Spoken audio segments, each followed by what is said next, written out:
Vande Mataram, my dear student. Today we have to start our new chapter. Chapter number 2. Nutrition in animals. Part 5. New topic. Absorption in the small intestine.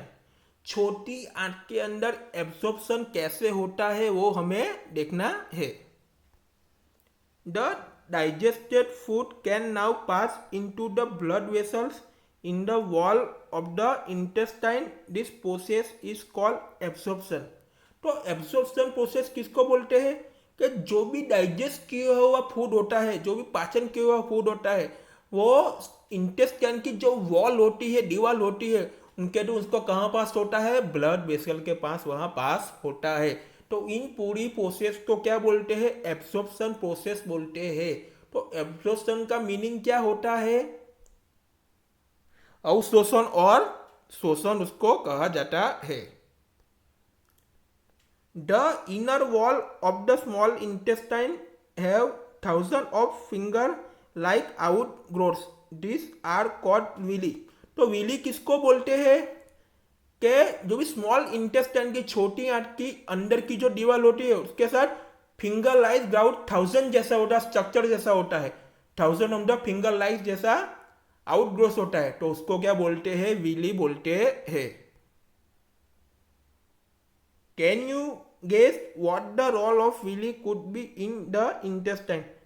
तो intestine यानी अपने आंत के अंदर Willie का कौन सा function है वो कभी आपने गेस किया है? The villi increases the surface area for absorption of the digested food. तो विली क्या करती है? जो भी एब्जॉर्प्शन किया हो डाइजेस्टेड फूड है उनके सरफेस एरिया को इंक्रीज करते हैं, यानी इनके सरफेस एरिया को बढ़ाती है. Each villus has a network of thin and small blood vessels close its surface. तो विलस का क्या होता है? थिन नेटवर्क होता है. और किसके सरफेस के किसने पास होता है?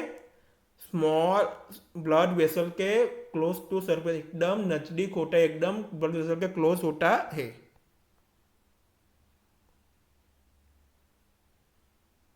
The surface of the villi absorbs the digested food material.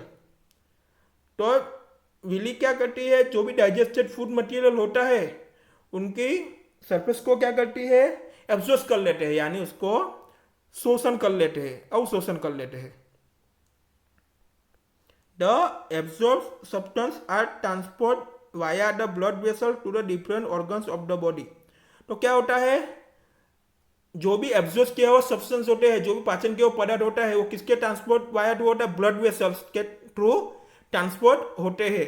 तो वहां कहां पे जाते हैं? Different organ of the body. तो बॉडी के जो भी डिफरेंट टाइप ऑफ ऑर्गन्स हो गए वहां पे अंदर वो जाता है. किसके थ्रू? ब्लड वेसल्स के through. Where they are use to build complex substance such as the proteins required by the body. तो वो शब्द ऑर्गन्स के पास आते हैं. तो उसके बाद उसका कौन सा कॉम्प्लेक्स होता है? कॉम्प्लेक्स सब्सटेंस जो होते हैं, बिल्डअप होते हैं, तो वो क्या करते हैं? प्रोटीन रिक्वायर्ड बाय हमारी बॉडी को प्रोटीन देते हैं. This is called assimilation. तो एसिमिलेशन किसको बोलते हैं? यहाँ पे वाया थ्रू जो भी ब्लड वेसल के पास जो भी आता है उसके बाद उसका बिल्डअप कॉम्प्लेक्स सब्सटेंस होते हैं, वो हमको क्या देते हैं? क्या देते हैं? प्रोटीन्स देते हैं हमारी बॉडी को. उसको क्या बोलते हैं? एसिमिलेशन बोला जाता है.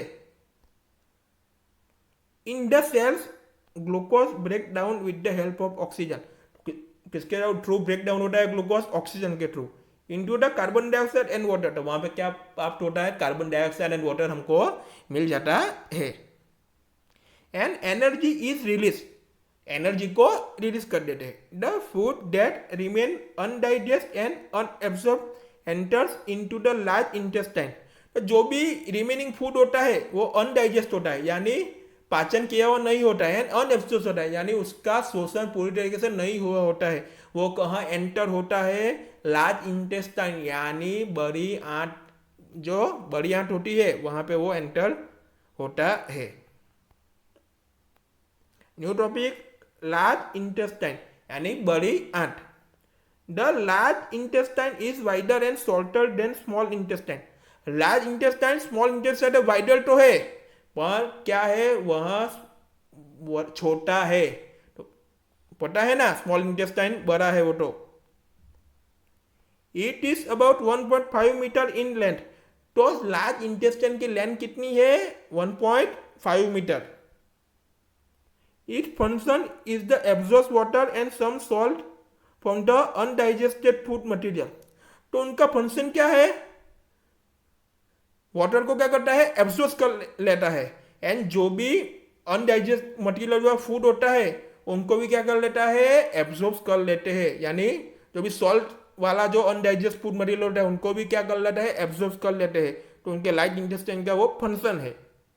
The remaining waste passes into the rectum and remains there are semi solid faeces. यानी जो भी हमारी रिमेनिंग वेस्ट होता है वो किसके अंदर पास होता है? रेक्टम। रेक्टम का मीनिंग क्या होता है? मैंने पढ़ा ही लिया है। रेक्टम का मीनिंग क्या होता है? मलाशय। तो मलाशय के अंदर पास होता है। एंड रिमेनिंग वो रहे तो वह कहाँ पे? फेसिस। यानी वो कहाँ पे? सेमी सॉलिड फेसिस के पास वहां रहते हैं। यानी उसको क्या बोलते हैं? मल बोलते हैं। The faecal matter is remove through the anus from time to time. This is called egestion. Egestion किसको बोलते हैं? जो भी फेशियल मैटर है, यानी मल संबंधी जो भी पदार्थ है उसको रिमूव करना पड़ता है। किसके थ्रू? Through the Anas. तो अनस को क्या बोलते हैं? उनको मल द्वार बोला जाता है। तो वह मल द्वार थ्रू टाइम टू टाइम उसको मलधारी पदार्थ को, जो भी मल हुआ पदार्थ है संबंधी, उसको रिमूव करना पड़ता है। पता है ना, वो टाइम टू टाइम अनस के थ्रू यानी मलधर के थ्रू हमको रिमूव करना पड़ता है। तो इनको क्या बोलते हैं? इजेशन बोलते हैं। यानी उसकी इजेशन का मीनिंग क्या होता है? मल त्याग उसको बोलते हैं। We will meet in next video.